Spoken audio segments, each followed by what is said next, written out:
When officers arrived here, they say they saw two daycare workers on the porch restraining a 10-year-old boy. They say that boy was kicking and waving his arms and using profanity towards the police officers. The police came and you could hear some screaming and stuff.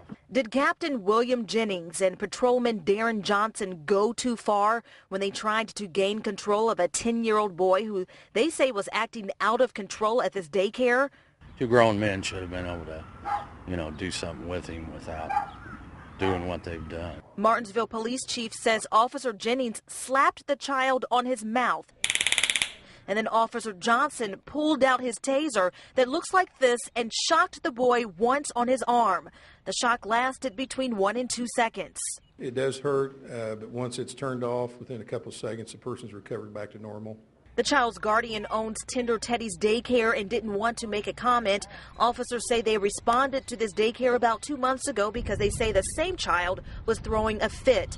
But that time, officers didn't use a taser. So why now? We need to look at it a lot closer because it's not really made for 10-year-olds. The department's policy is now in question. The chief says officers are supposed to consider what's happening, the person's size compared to the size of the officer, whether or not there's a threat or if the person has a weapon. In this case at the daycare, the child weighs about 94 pounds. Internal investigators will determine if the two officers followed the policy. But already we know Nothing in there about age in the policy.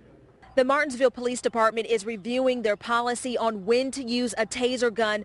Also, the chief tells me that he believes the internal investigation should be wrapped up sometime next week. In Martinsville, I'm Kara Brooks, Fox 59 News, first at 4.